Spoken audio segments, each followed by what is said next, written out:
ঈদ মিলাদুন্নবী কবে? ঈদ মিলাদুন্নবী উপলক্ষে কিছু করণীয় আছে কিনা, এই দিনে কোনো আমল আছে কিনা? ঈদে মিলাদুন্নবী মানে হলো নবীর জন্মের ঈদ, আনন্দ। তো ঈদ থাকলে তো ঈদের নামাজ থাকবে নাকি? তো 12 রবিউল আউয়ালকে যদি আমরা ঈদে মিলাদুন্নবী বলি, তাহলে ঈদ তিনটা হলো, ঈদ উল ফিতর, ঈদ উল আজহা আর ঈদ মিলাদুন্নবী। তাহলে ঈদ উল আজহা, ঈদ উল ফিতরের তো নামাজ আছে আমরা জানি, ঈদে মিলাদুন্নবীর নামাজ কখন? নাই।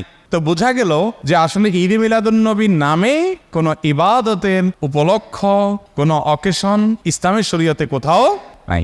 তবে এটা ঠিক, এই কথাগুলো আমরা বললে আমাদের কিছু ভাই, যারা আমাদেরই ভাই, মুসলিম ভাই, হয়তোবা তারা মনে কষ্ট পান। তারা মনে করেন যে এরা নবীর দুশ্মন, এদের মনের ভিতরে নবীর মহব্বত নাই, নবীর ভালোবাসা নেই। ভাই, নবী সাল্লাল্লাহু আলাইহি ওয়াসাল্লামের জন্ম দিবস উদযাপন করলেই তার প্রতি ভালোবাসা আছে, আর না করলে নাই। এই যোগ বিয়োগ করা, এত সহজ শর্টকাটে হিসাব করার এ অধিকার আপনাকে কে দিস? ব্যাপারটা এরকম হয়েছে যে দেশের প্রতি আমার ভালোবাসা আছে কিনা। আপনি আমার দল করেন, তাই আমি বলবো আপনি দেশপ্রেমিক। আপনি আমার দল করেন না, তা আপনি দেশদ্রোহী। ব্যাপারটা সেরকম হয়ে গেল না ভাই? আমার দেশপ্রেম জাহির করার জন্য আপনার দল করে তাই প্রমাণ করতে হবে, এটা যেরকম অযৌক্তিক, ঠিক একইভাবে নবী করিম সাল্লাল্লাহু আলাইহি সাল্লামের জন্ম দিবস উদযাপন করে তার প্রেম, তার ভালোবাসা জাহির করতে হবে, এটাও এরকম অযৌক্তিক। দেখুন, আমরা একটু ঘাটাঘাটি করি ভাই।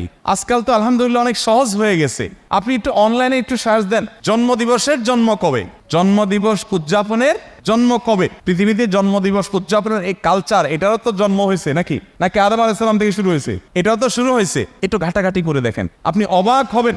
খ্রিস্টানরা পর্যন্ত তাদের ধর্মীয় ভাবে জন্মদিবস উদযাপন করাটাকে তারা নিষিদ্ধ করেছে। আমরা যেরকম ফতোয়া দেই না, খ্রিস্টানদের ধর্মের মধ্যে ফতোয়া আছে জন্মদিবস উদযাপন করা যাবে না। কারণ এটা যারা করেছে পেগানরা, প্রকৃতি পূজারীরা, তাদের সাথে বিশ্বাসগত বিশাল সংঘর্ষ আছে। কাদের? খ্রিস্টানদের। কালের আবর্তে খ্রিস্টানরাই এসে সেটা আবার নিজেদের গায়ে ধারণ করেছে। তারা এখন তাদের নবীর জন্মদিবস উদযাপন করে। আমরা মুসলমানদের অনেকে বহু পরে এসে, মিশরের এক শাসক, তিনি এসে চিন্তা করলেন খ্রিস্টানরা তাদের নবীর জন্মদিবস পালন করে, তাহলে আমাদের নবীর জীবনদিন আমরা পালন করলে সমস্যা কি? এই শুরু করলেন তিনি, এবং তারপর থেকে এটা শুরু হয়ে গেল। ডক্টর আব্দুল্লাহ জাহাঙ্গীর রহমাতুল্লাহ রাহে বেলায়েত বইতে বিস্তারিত ইতিহাস পাবেন, পড়ে নেবেন। তো আপনি একটু অনলাইনে সার্চ দেন না, তাহলে তো পেয়ে যাবেন এই জন্মদিবসের উদযাপনের জন্মটা কবে থেকে। আমাদের প্রিয় নবী সাল্লাল্লাহু আলাইহি সাল্লাম নিজে তার জন্মদিবস উদযাপন করেছেন? যদি করে থাকেন তো বছরে প্রতিদিন, প্রতি বছর 12 রবিউল আউয়াল তিনি বেঁচে ছিলেন 63 বছর। এই 63 বছরে প্রতিবার আসছে না?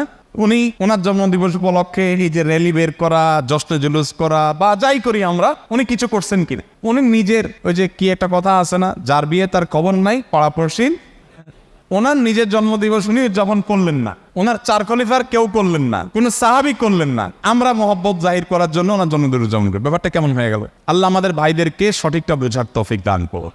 যারা করছেন তারা নবী সাল্লাল্লাহু আলাইহি সাল্লামের মহব্বতই হয়তো বা করছেন, তাদের যে আবেগ আছে, তাদের যে নবীর প্রতি ভালোবাসা আছে, ভালোবাসাটাকে আমি শ্রদ্ধা করি, কিন্তু ভালোবাসা প্রকাশের পদ্ধতিটা অবশ্যই কি হতে হবে? সঠিক হতে হবে। অতএব ঈদে মিলাদুন নবী নামে আলাদা কোনো অকেশন, ইবাদত হিসাবে এরকম কোনো কিছু শরীয়ত রাখে নাই, এবং এটা না সাহাবায়ে কেরাম, খোলাফায়ে রাশিদিন কারোর মধ্যে এর কোনো নজির ছিল।